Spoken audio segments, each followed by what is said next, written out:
Raidījumu atbalsta Veselības centrs 4 un medicīnas sabiedrība ARS.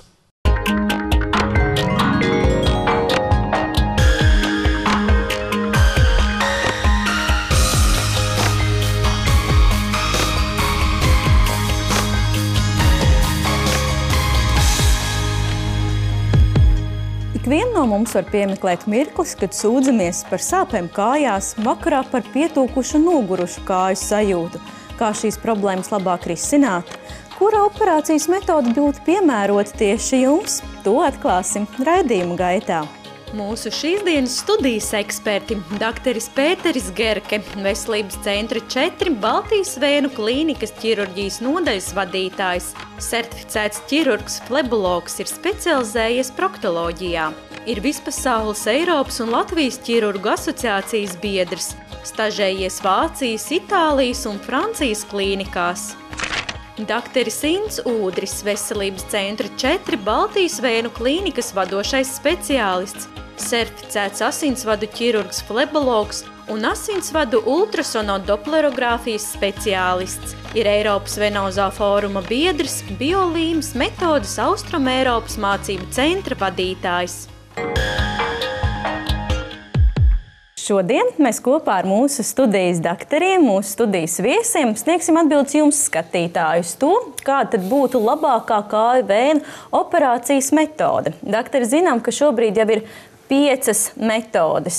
Vai viņas visas ir vienlīdz labas un sevi pierādījušas un attaisnojušas arī praksē? Šogad būs 11. gads, kopš mēs darbojamies ar šīm endovenozajām metodēm. Tas nozīmē, ka vēns vairs netiek maģistrālās izoperēts ārā, bet slēgts no iekšpuses. Un pirmā vēnu lāzera operācija Baltijas vēnu klīnikā tika veikta 2002. gadā. Pamazām tehnoloģijas attīstījās, un 2008. gadā tika ieviesta jauna veida radiofrekvences operācija.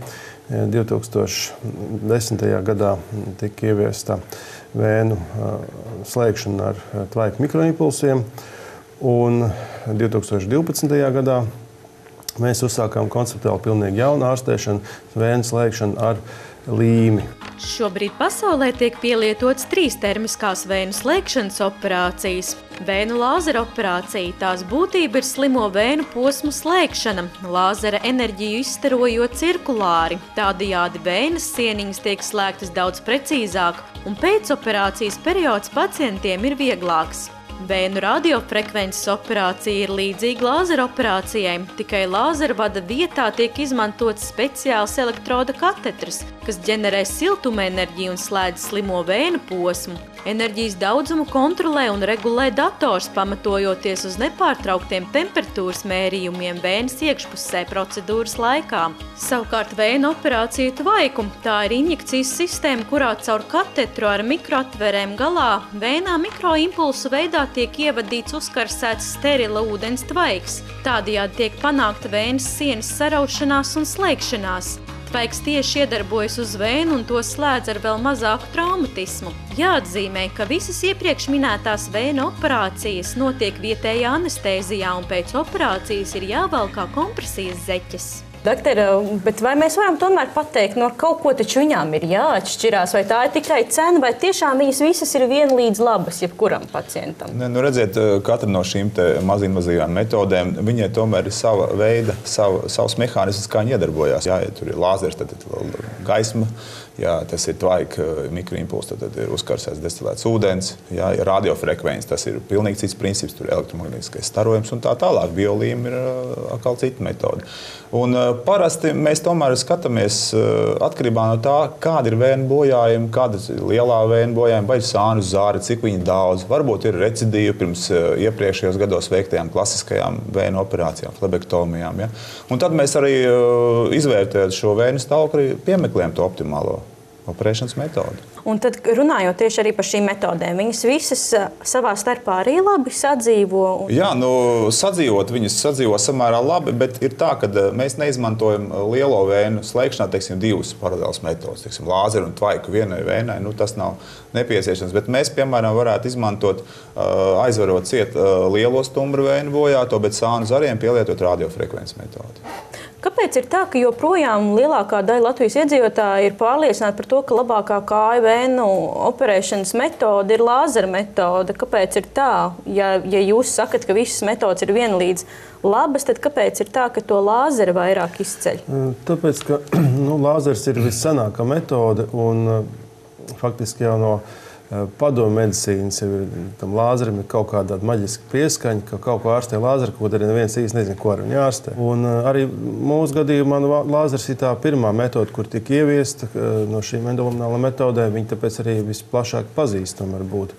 Un par daudzām metodēm pacienti vienkārši nezina. Otra lieta ir tā, ka ir daudzas klīnikas, kurās ir tikai viena šī lāzera metode. Faktiski līdz ar to šo klīniku ārsti arī visas pārējās metodas noliedz, jo viņiem faktiski nav nekādas iespējas viņām rīkoties. Un iemesli, kāpēc to dara, protams, katrā klīnikā ir citi. Kā jūs jau minējāt iepriekš, tā pilnīgā revolūcija, kas ienāca KV ārstniecībā, bija aizvadītajā gadā šī līmes metode. Un, kad viņi ienāca, Latvijā ļoti daudz mīti valdīja par šo metodi, ka viņa nemaz nav pierādīta, viņai vēl nav pietiekami daudz pētījumu veikti. Vai tā ir? Vai tiešām šī metode ir revolūcija KV ārstniecībā? Revolūcija noteikti ir. Jautājums par to, ka viņa ir kaitīga, var noteikti teikt, ka nē, jo pati šī līme, tāda biolīme audu līmēšanai, medicīnā tiek izmantot jau 50 gadus, un viņa pat par sevi šī līme nekādas pārsteigumus nenes. Viņa ir pierādīta, ka viņa ir droša, ka viņa nav kancerogēna, un viņu var izmantot ļoti plašās medicīnas jomās, iesākot no brūča aizlīmēšanas, un jau vairāk kā 10 gadus viņi izmanto arī galvas smadzeņu asinsvadu slēgšanai patoloģiju gadījumos. Šobrīd vienkārši šai līmē ir izdomāta jauna pielietošana, izstrādāts speciāli instrumenti, ar kurus viņu var ievadīt arī vēnā un slēgt vēnu. Un arī pirms tam ir bijuši klīniskie pētījumi, kurus veids profesors. Viens no vadošiem pētniekiem arī bija profesors Propsla, kurš mums savā laikā apmācīja rīkoties gan ar lāzeru, gan ar radiofrekvenci. Un šī gada pieredze, kuras laikā esam veikuši ļoti daudz operācijas, ir pierādījis, ka metode tiešām ir fascinējoši laba. Baumas, ka jaunā bioloģiskās līmes vēnu ārstniecības metode ir kaitīga vai tās efektivitāte nav pierādīta un pētīta, nav patiesas. To apliecināja arī mums šīs metodes izgudrotāju organizācijas pārstāvs, kas nesen bija ieradies Latvijā, lai noslēgtu vēl ciešāku sadarbību ar Baltijas vēnu klīnikas flebologiem.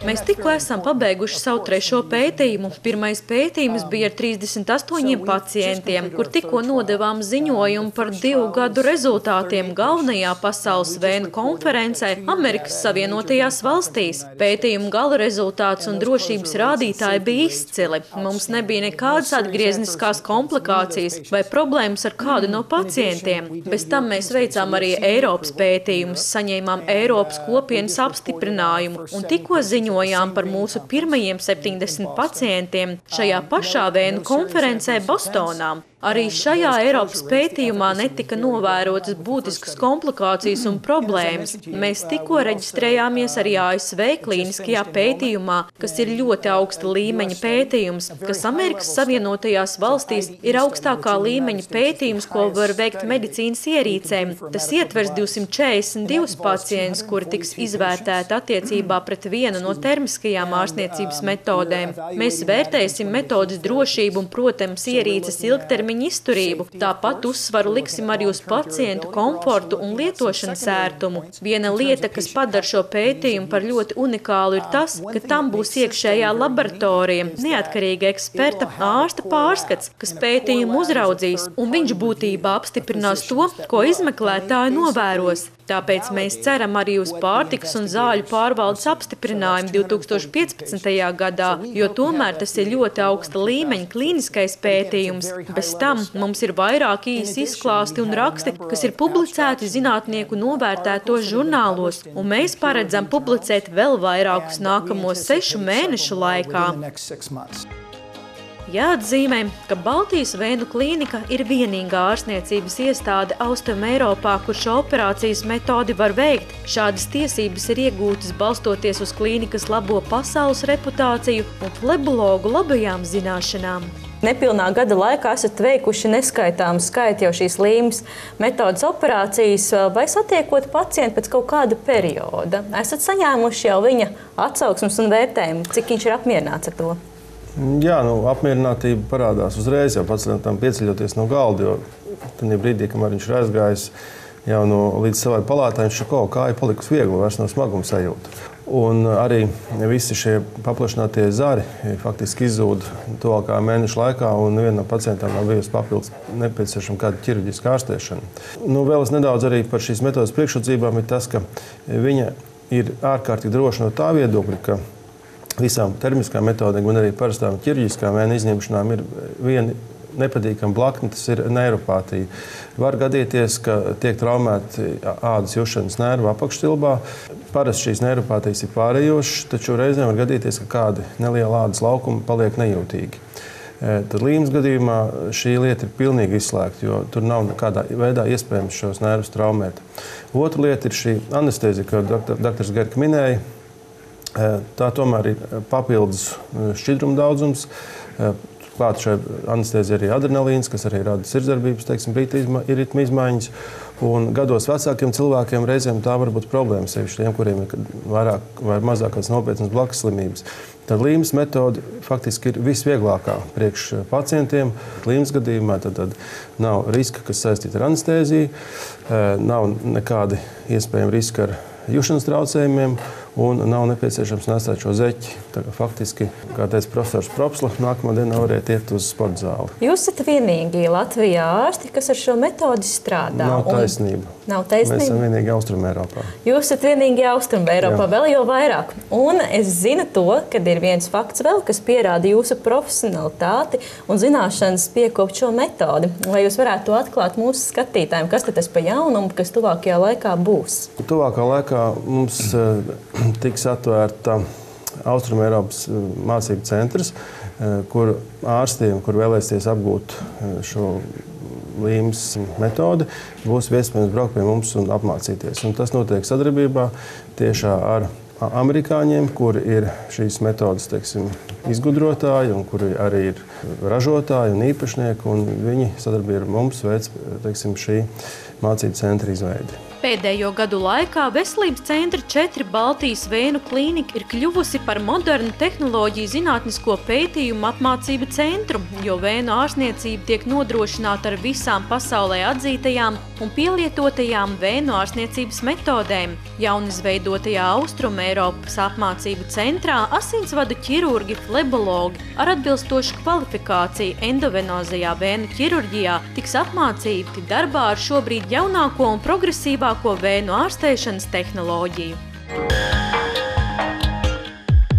Pienācis laiks arī palīdzēt vienai no mūsu skatītājām, kuras sūdzas par sāpēm kājās, par pietūkumu sajūtu. Tad paskatīsimies, kā viņai gāja vizītē pie ārsta. Mūsu skatītāja Sanita no Liepājas ieradās uz Baltijas vēnu klīniku, lai tiktos ar doktoru Gerki un rastu atbildes un risinājumus savu kāju veselībai. Labdien! Labdien! Klausos, kāds jums ir sūdzības? Atnācu tādēļ, ka man ļoti nepatīk tas, kā man izskatās kājas. Viņas ir ļoti izteikts, tas vēnu zarojums uz kājām ir ļoti redzams un tas tā nepatīk īpaši. Lai sasniegtu gaidīto rezultātu, izvēlētos pareizāko risinājumu un nodrošinātu terapijas efektivitāti, ārsts sākotnēji veids kāju vizuālo apskati, kam sekoja dupleks sonogrāfijas izmeklējums, kas ir zelta standarts kāju vēnu izmeklēšanā. Jāatzīmē, ka jo jaunākas paudzes sonogrāfijas iekārta ir, jo kvalitatīvāks un efektīvāks ir izmeklējums. Mugurējā stumbra vēna gan dziļā, gan virspusē jums ir vesela. Jā, vārsta līdz strādā, viss ir kārtībā. Paskatīsimies līdz pašai apakšai, līdz nobeigumam to vēniņu. Bet te viss ir labi. Laikus veicot izmeklēšanu un uzsākot ārstēšanu, iespējams novērst laikus slimības attīstīšanos, jo nereti ar neapbruņotu aci pirmās vēnu slimības pazīmes, kā arī slēptās varikozes formas nevar pamanīt. Pēc izmeklējuma rezultātiem jums ir lielās stumbra vēnas veselas. Jā, tur nekāda problēma nav, ir tikai sānu zaru varikozīte. Tā uz doto brīdi vairāk kosmētisks dabas, jā, tas jautājums ir. Un mēs varam, protams, jums palīdzēt un to visu likvidēt. Jums būs trīs dažādi veidi, kā to izdarīt. Pirmais veids, jūs lietosiet zāles. Es jums rakstīšu speciālas tabletes, kas būs jāpadzer, lai nostiprinātu vēju sieniņu. Otrām kārtām, tās, kas paliek pāri, tur mēs varēsim ielaist speciālas zāles, saucās skleroterapija, putu formā. Un trešais, kas jums būs jādara, šo te mēnesi pēc šīs procedūras jums būtu jāvalkā speciāls kompresijas zeķītes. Jā, lai jums neattīstītos nākamās vēdiņas. Ja? Tas, ko es jums varu piedāvāt. Pēc ārsta norādījuma Sanita tālāk devās uz Bauerfeina medicīnas preču veikalu, kurš atrodas Baltijas vēnu klīnikā, lai piemeklētu sev atbilstošākās kompresijas zeķes, kas būs nepieciešams pēc putu skleroterapijas procedūras. Man daktarīts atsūtīja pie jums piemērīt zeķes. Jums ir izrakstīta recepte uz kompresijas zeķēm. Tātad, lai noteiktu precīzus mērus, mēs jūs tūdaļ nomērīsim ar aparatūru, lai tad arī šī kompresija, ko ārsts ir izrakstījis pēc procedūrām, kas jums būs varbūt paredzētas, lai viņas arī attiecīgi strādātu. Tad lūdzu jūs uz mērījumu. Lai Sanitai atrastu piemērotākās kompresijas zeķes, viņai sākotnēji veica mērījumus ar Latvijā vienīgo Image 3D digitālo mērījumu tehnoloģiju, taču jau novembrī šie digitālie mērījumi tiks nodrošināti ar jaunākās paudzes iekārtu Bodytronic 600, kas pāris minūtēs nosaka 3D kājas apkārtmēru, kas ļauj precīzi piemeklēt atbilstošas augstākās kvalitātes Bauerfeina kompresijas zeķes un zeķu bikses, kas garantē ne tikai ideālu izmēru atbilstību, bet precīzi nozīmēto kompresiju, kas ir nozīmīga ne tikai standarta fleboloģiskajai ārstēšanai un progresējošām vēju slimībām, bet arī profilakses nolūkos ikdienā, sportojot vai ceļojot. Sagaidot mērījumu rezultātus un sev individuāli piemērotas zeķes, Sanita aplūkoja esošās Bauerfeina ortozes fiksācijai, ortopēdiskās zoles un komforta apavus, kā arī ortopēdiskos izstrādājumus kāju spiediena un berzes atslogošanai, kas visi tiek individuāli pielāgoti katram pacientam. Mēs esam veikuši šo individuālo mērījumu jums un esam noteikuši jūsu izmēru, un zeķītes mums ir arī pieejamas. Tātad jūsu izvēlēto melno toni ar cietpurngaliņu, ja? Pirmās kompresijas pakāpes zeķīte. Zeķītes uzvilkšana dēļ tās kompresijas varbūt tās sarežģīti būs uzvilkt sākotnēji, un lai būtu saudzīgāk un vieglāk, zeķīti uzvelkam mazliet savādāk nekā ierasts. Vispirms izvilksiet zeķīti uz kreiso pusi, līdz papēdītim visu ielocīs tiekšā, tā jums būs daudz vieglāk dabūt uz kājas un saudzīgāk, lai velkot zeķīti nesaplēst uzreiz. Puspēdiņu mēs apģērbsim no kreisās puses, pārējo zeķīti saudzīgi izvelkam pa kāju uz augšu, cik jūs varat, ja? Pretspiediens ir ļoti liels, varbūt tās tāpēc neraujam zeķītes, bet ņemsiet palīgā gumijas cimdiņus, kuriem ir struktūriņi speciāli, arī šiem ir speciāli cimdiņi, ar ko zeķīti ir vieglāk saķert un saudzīgāk izkārtot pa kāju uz augšu. Tāpat tās ir arī saudzīga kopšana, ar šķidru līdzeklīti mazgājam ar rokām, neliekam uz sildierīcēm. Varam arī veļmašīnā mazgāt, ieliekot to speciālā maisiņā un saudzīgi mazgājam. Saudzīga kopšana, saudzīga vilkšana zeķītei nodrošina kompresiju 6 mēnešus. Tā kā jūs droši varat staigāt ikdienā pie slodzes 6 mēnešus ar šīm zeķītēm un ārstēt, lai kājas jūtas veselas. Sanita veicot pirkumu un aizpildot anketu, klienta lojalitātes programmas ietvaros turpmāk saņems patstāvīgu 10% atlaidi turpmākajiem pirkumiem. Šī bija ļoti interesanta un noteikti arī vērtīga diena, jo tagad es zināšu, kas man ir jādara, lai ar to problēmu cīnītos. Lai tā būtu vēl papildus stimuls, un mēs pasniedzam jums Veselības centra 4 klientu lojalitātes karti. Paldies! Lai saņemtu izdevīgus un patīkamus nosacījumus vizītei gan pie ārsta, gan arī varbūt kādai skaistumkopšanas procedūrai. Un, kā ierasts, arī nobeigumā dāvājam mūsu sadarbības partneri medicīnas žurnāla 36,6 abonementu tuvākajiem 3 mēnešiem, lai smeltos labus padomus veselības jomā. Lielas paldies! Kas notiek ar cilvēku, ja viņš nepievērš uzmanību šai vēnu problēmai, un šī vēnu problēma attīstās tālāk? Kāds ir lielākais risks, ar ko viņš var saskarties pēc tam? Lielākais risks, protams, ir šo smagāko stadiju attīstību. Tas nozīmē, ka ar laiku veidojas kājas tūska, kas ir jau tāds nepatīkams priekšvēstnes. Tā progresējot attīstās ādas pigmentācija, āda kļūst cieta, viegli ievainojama, tā saucamā lipodistrofija. Un gala rezultātā var parādīties venoza ekzēma, sulojoša tāda tekoša āda, apsārtusi, kur var viegli inficēties. Pats smagākā patoloģija, protams, ir venozas šķūlis. Pie tā viss, ja vēl pievienojas klāt arī dziļo vēnu trombozi, tad, protams, var attīstās ļoti smags posttrombotisks sindroms, un kādēļ pat reizēm pacienti kļūst par invalīdiem. Tad, ja attīstās šīs šķūlas, sauktas arī par šīm trofiskajām šķūlām, viņas vispār ir reāli izārstēt? Jā, protams. Ar to jau arī nodarbojās flebologi. Tāpēc mēs arī esam. Jebkuru trofisku čūlu ar vienu vai otru metodi izārstēt var. Pacientiem liekas tā, ka viņam ir čūla, tad ārstēšana tikai smērīt no virspuses, un tas pārējais nav būtisks. Bet faktiski jāārstē ir cēlonis. Kāpēc čūla veidojusies? Ja tā ir arteriāla čūla, tad ir jāatjauno arteriālā apasiņošana. Ja tā ir venozas čūla, tad jāliktē šis venozais atvilnis, tātad izoperējot slimās vēnes. Un, ja tā ir diabēta radīta čūla, tad ir vajadzīga kājas atslogošana. Un tas, ko mēs liekam virsū čūlas, sekundāri, būtībā čūla var sadziedēt arī ar tīru ūdeni, ja tiek likvidēts cēlonis, kādēļ viņa ir veidojusies. Cik es sapratu, šīs metodas, kā šīs čūlas var izārstēt, ir ļoti daudz. Tad ielūkosimies dažās no tām. Pacienti ar trofiskām čūlām, kuras izraisa ilgstoši neārstētu hroniska vēnu mazspēju, ir daudz. Hronisku brūču un čūlu veiksmīgas ārstēšanas pamatā līdzās medikamentozai terapijai lielu lomu ieņem tieši to rūpīga attīrīšana no nedzīvajiem audiem un mikrobu plēbes, kas kavē brūču dzīšanu un izraisa infekciju. Lieta ir tāda, ka mikrobi dzīvo uz mūsu ādas, kamēr viņa nav bojāta. Viņi dzīvo un neizsauc nekādas slimības, un nekādas komplikācijas, bet tikko ādas virsme ir bojāta, tad mikrobs ļoti ātri nonāc iekšā. Un īstenībā tajā brūcē viņam patīk. Tur ir silti, tur ir dažreiz saldi, ja ir cukurdiabēts, un viņi tur ļoti labi dzīvo, attīstās, vairojās un, protams, var izsaukt arī dažādas komplikācijas. Un, lai mums attīrītu to čūlu no mikrobiem, no biofilmas, no tās bioplēves, ir tas aparāts.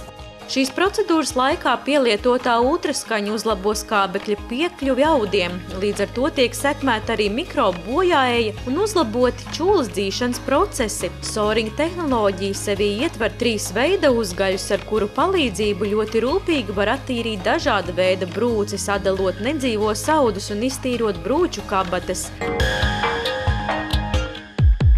Un tad vēlreiz atgādināsim mūsu skatītājiem, pie kādiem simptomiem būtu jāvēršās uz konsultāciju pie flebologa, lai laikus novērstu šo problēmu. Jā, pirmām kārtām tā ir progresējoša smaguma sajūta, sevišķi dienas otrajā pusē, pēc darba, diskomforts kājās, tā saucamais nemierīgo kāju sindroms, kad cilvēks atnāk vakarā mājās un nezinu, kā tagad apsēsties, kā tās kājas izstiept vai saliekt. Jā, visu laiku viņam ir nepatīkams sajūtas. Var parādīties nieze.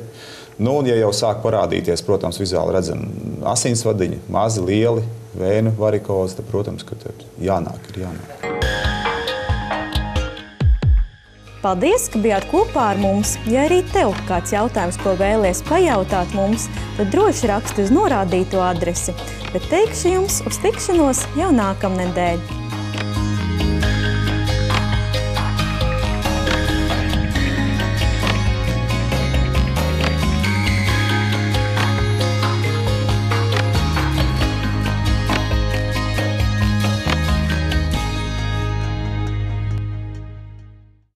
Raidījumu atbalsta Veselības centrs 4 un medicīnas sabiedrība ARS.